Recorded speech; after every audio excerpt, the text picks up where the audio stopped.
안녕하세요. 크리스천 영상학교를 운영하는 신목사입니다. 오늘은 하나님과 사귀는 기도에 인생을 걸어보라 라는 제목을 한번 생각해 보겠습니다. 우리네 교회는 기도하는 법을 잊었죠. 대부분의 교인들은 하루에 10분도 기도하지 않으며 대부분의 목사들도 하루에 30분도 기도하지 않아요. 기도하는 소수의 교인들조차 하나님과 깊고 친밀하게 교제하는 기도가 아니라 자신의 세속적인 욕망을 채우거나 성령의 증거나 능력이 나타나지 않는 기이한 방언 기도로 자기의 만족시키고 있어요. 물론 기도를 해야 된다는 의무감의 무게를 느끼지 않는 교인은 별로 없겠지만 새벽 5시에 일어나야 하는 교회 새벽 기도에 참석해야 하는 것은 곤혹스럽게 짝이 없죠. 어쨌든 초인적인 인내로 무능하고 무기력한 기도를 하던 교인들조차 빠른 속도로 교회에서 자취를 감추었고 지금은 교회 정규적인 행사로 겨우 명맥을 유지하고 있으니 슬프고 안타까운 일입니다. 그래서 무능하고 무기력한 신앙 행위로 고단하고 팍팍한 교인들에게 제가 해줄 말씀이 있어요. 바로 하나님과 사귀는 기도에 인생을 걸어보라는 것이죠. 왜 하나님과 사귀는 기도에 인생을 걸어보라는지 아세요? 하나님과 사귄다는 의미는 그분과 깊고 친밀하게 교제한다는 뜻이 아닙니까? 교회도 목사도 성경도 없던 시절에 믿음의 조상 아브라함은 하나님과 얼마나 친하게 교제하였는지 친구라는 명예로운 호칭을 받을 정도였어요. 하나님이 그토록 친하게 지내는 사람이라면 어떤 인생을 살아갔을지 아는 게 어렵지 않죠. 그들이 바로 성경의 위인들입니다. 에녹은 죽음을 맛보지 않고 하늘나라로 들려 올라갔으며 아브라함의 자손들인 이삭, 야곱, 요셉은 말할 것도 없이 다윗과 사무엘, 다니엘, 엘리야, 엘리사 등의 선지자들의 삶은 경이롭기 그지없죠. 어디 구약시대만 그랬습니까? 성부 하나님의 아들이시자 그리스도이신 예수님이 보이신 행적은 실로 놀랍기 짝이 없습니다. 12사도들의 행적도 예수님 못지않은 놀라운 그런 삶을 남기고 총총히 땅을 떠나갔어요. 그래서 하나님이 종이라고 불리는 것을 좋아하는 목사들과 예수님의 제자라고 목소리를 높이는 교인들은 어떻습니까? 하나님을 믿지 않는 세상 사람과 진배 없이 무능한 믿음으로 고단하고 팍팍하게 살지 않아요? 전능하신 하나님이 자신 안에 계시며 하나님의 백성이라고 철석같이 믿고 있는데 왜 이렇게 무기력하게 살아야 하는지 참 기가 막히지 않습니까? 그 이유는 하나님께서 안에 계신다는 목사들의 가르침은 새빨간 거짓말이기 때문이에요. 사실 목사들처럼 무능하고 불쌍하게 사는 이들도 별로 없어요. 우리네 교회 절반 이상이 미자립교회이며 최근 코로나 사태가 길어지면서 교회 문을 닫는 그런 교회가 수도 없어요. 이들 대부분은 교인들이 20-30명 이하인 미자립교회이며 이들마저 교회에 나오지 않게 되면서 월세가 밀려 감당할 수 없게 됐기 때문이죠. 하나님의 종이라고 불리는 목사들의 사장이 일할진데 교인들의 형평은 말할 나위 없어요. 이는 우리네 교회가 하나님과 아무런 상관이 없다는 것을 증명하는 것이 아니고 무엇이겠어요. 그러나 지금까지 무엇이 잘못된 것인지 모르고 교회 마당을 밟아왔지만 이제는 차가운 현실을 직시할 때가 되었습니다.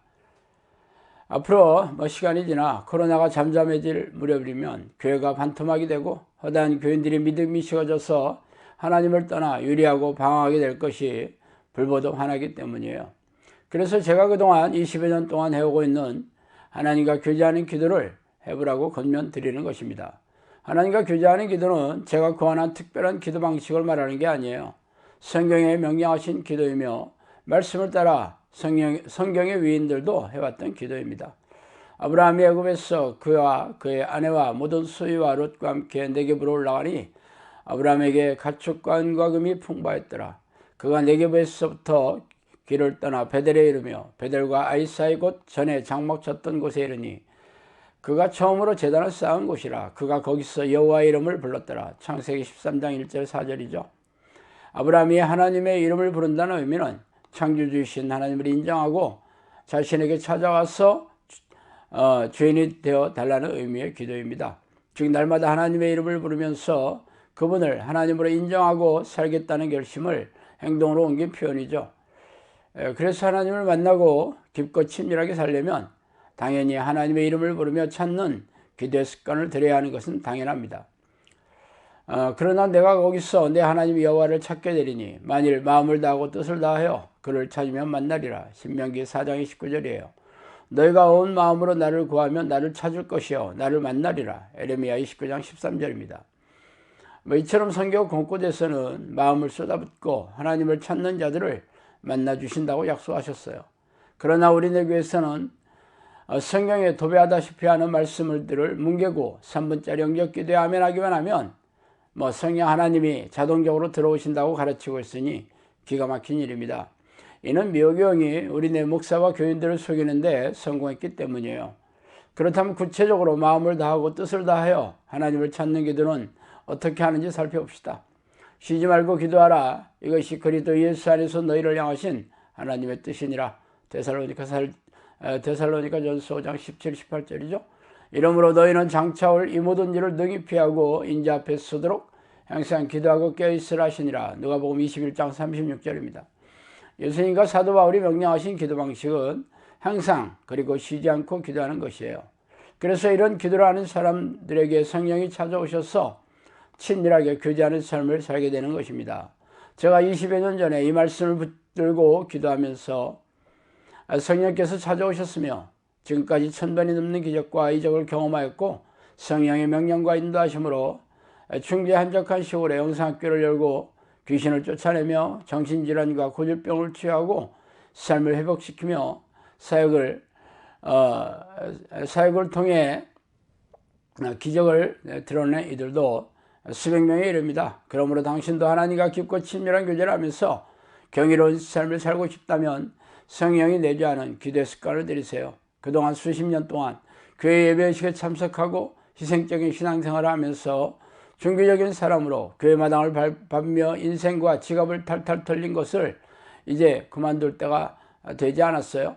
문제는 이대로 살다 이 땅을 떠나면 지옥에 던져질 것이 불보듯 화나다는 것입니다.